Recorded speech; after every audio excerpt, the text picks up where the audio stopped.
Whether you're new to credit cards or have carried them for a while, there's a certain general path that you should probably follow if you want to stay on track for financial success. And that's exactly what I'm sharing with you today, is there's going to be 4 key pit stops that you will likely stop at some point during your credit card journey. But diving into our first pit stop on this journey, this is actually going to come before you get your very first credit card, and I'd actually revisit this stop each time you go to apply for a new one. Let's call this the pre-card stop, and our main goal here is to establish first why we want to get a new credit card or our first credit card, and also what type of credit card we are looking to get. And what I would recommend doing before applying for any new credit card is ask yourself, why do I want this credit card? And if your answer is, well, I saw other people get this credit card, so I wanted to get it too, or I saw a commercial on TV for this card, so I figured I'd go apply, I'm just going to save you trouble. Please don't apply for the credit card. Some acceptable responses, in my opinion, would be, I want to get this new credit card so I can leverage the credit and help build my credit score over time. I want to get this new card to take advantage of cash rewards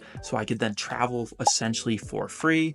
Or I want to get this credit card to help get myself out of a tough financial situation with plans to pay it off in full every single month. And it doesn't necessarily have to be one of those reasons, but please just make sure that when you do go apply for a new card, you're doing it because of a responsible financial decision. Also, at this pre-card stop, another thing that we should be doing is trying to figure out what type of credit card we want. Now, if you are someone that's newer to credit cards, your options are going to be a little bit more limited.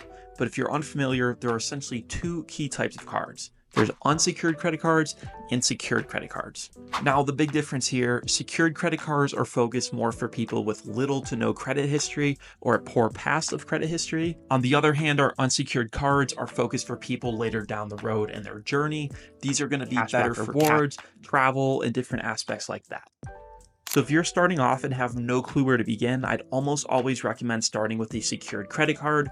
They almost always have no annual fee, and the way it works, you will have to front them a down payment or a deposit, say for $500, and then that will act as your credit. This eliminates almost all the risk from the issuer by giving you this credit card, as if you are late or don't make a payment, they then have that leverage that you gave them as that initial deposit.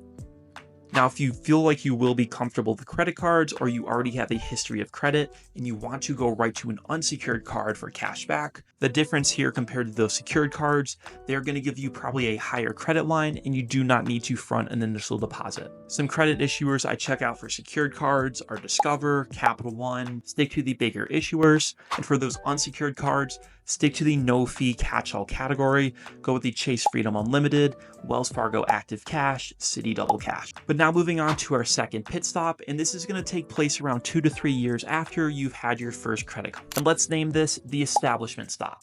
Now, our main goals during this stop are 1, to build our credit score, 2, become extremely comfortable with using a credit card, and 3, establish ourselves as a reliable credit user. And at this part in our journey, I would recommend taking on another credit card or 2 if you are comfortable.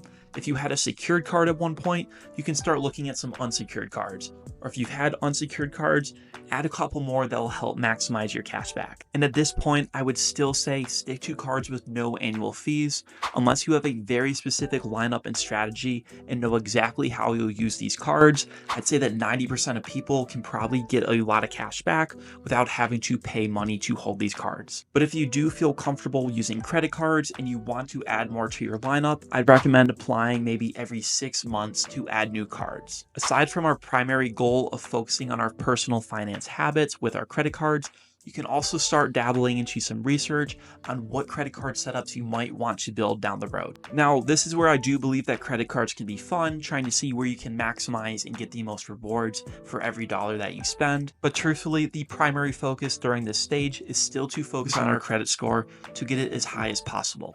There's not going to be any fun cashback rewards later down the road if you're missing payments or you're not on time with your bills. But now let's move on to our third pit stop, which will take place from around years 3 through 5 of having a credit card. And this is going to be called the cashback stop. And I'm assuming from the namesake, you can figure out what our primary goal is during this cashback stop, and it is to earn cashback. Now, the assumption is by around years 3 through 5, you should have everything figured out and be extremely comfortable using a credit card, to now where we can focus on enhancing our cash back and maximizing our rewards. And one note, by no means are the years that I'm giving an absolute set in stone timeline that you need to follow. For some people, it may take 4 to 5 years to get out of the first pit stop. For people like myself that get really into credit cards, it may take only a year to get to this point. So there's really no right or wrong answer. Just move on as you feel comfortable with your cards. So what we can do to reach these goals is first do a lot of research and see where your spending lines up and get familiar with some of the other credit card issuers out there. Maybe you're someone that spends a lot on gas and groceries. You can find and tailor your search to find a card that's better for that.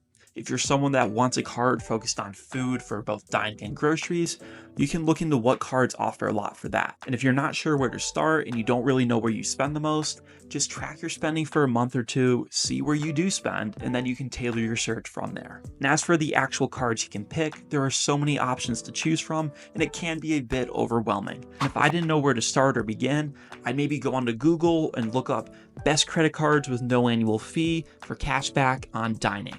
Or go onto YouTube and look up Matthew Wirtz credit card videos. I'm not above a shameless plug, so go check out my videos. But joking aside, our big goal here is figure out where we want to build cash back. For someone like myself, my long-term goal is to use my points almost exclusively for travel. So I knew, hey, I want you to pick a system that's really well regarded for travel. This led me to pick Chase. If you're someone that doesn't necessarily want travel and you want a lot of cash back, you can look at a system like US Bank, you can look at Chase still or Amex, find out what system kind of lines to what you want and go from there. And if you feel comfortable, start looking at cards with annual fees. Maybe stick away from those super premium travel cards as they will often carry annual fees over $500. But if you're comfortable, go ahead and apply for them. You know what you're doing at this point and just enjoy. And the last note for this pit stop, take advantage of sign-up bonuses. These are the biggest way that you can earn a lot of cash back. In 1 year alone, I've earned over $1,200 of sign-up bonuses, and that $1,200 came from me just applying for cards on a regular 6-month schedule and knowing I'm not spending more than I need to, I'm gonna spend as I usually do and just hit these bonuses to earn more cash back. I wouldn't go out just applying for more cards out of nowhere, maybe trying to hit a bonus, but then you can't. Plan ahead, make sure your purchases are set for what you wanna do, and go apply for these cards and hit the bonuses. And one thing I would say, don't just go out applying for bonuses without reading into them. Some bonuses go up and down. I've seen the Amex Platinum have a bonus as high as 120,000 Amex points and as low as around 50,000. So that's a huge range of a couple $100s that you're gonna miss out on if you don't apply at an optimal time. And the reason I say this, some companies only let you hit a bonus one time, American Express being one of those.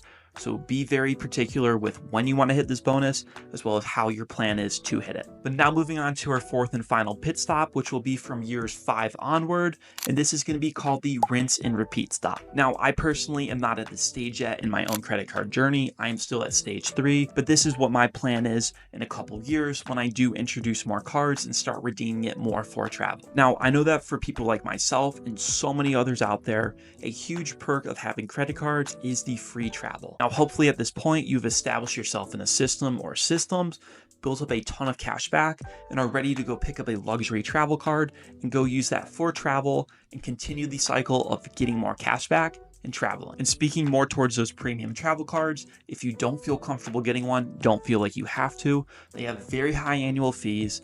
Now, they typically do have statements out of the wazoo. Let's take the Amex Platinum, for example. Your annual fee is at $695, but you're going to have over $1,500 worth of value with it. So don't feel like you need to go get one of these cards, but if you are ready to and want to enhance your travel to the highest level, they are fantastic options. And as I said, this is the rinse and repeat stop.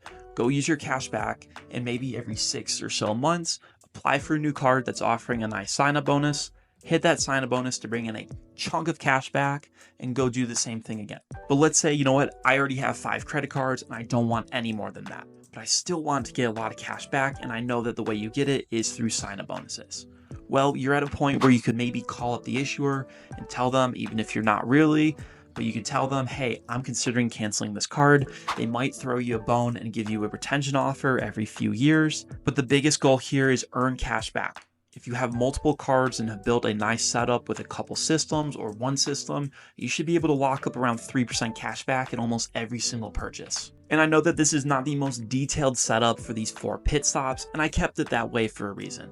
There's so much flexibility with credit cards, you can go so many different routes and still end up at the same place. And what works for me doesn't always have to work for you. What works for your neighbor or your friend doesn't work for you either. Find what works for you, stick to it, and enjoy the cash back. And be sure to let me know down below where you are on your credit card journey. I'm currently in that earning a lot of cash back phase where I'm maximizing my cash back by picking up a lot of cards, hitting those sign-up bonuses, and doing the same thing over and over. And if you guys go hit like and consider subscribing if you got anything out of today's video, that'd be awesome. If you're interested in a great starter card and my personal favorite catch-all credit card, check out this video right here. I'll see you guys in the next video.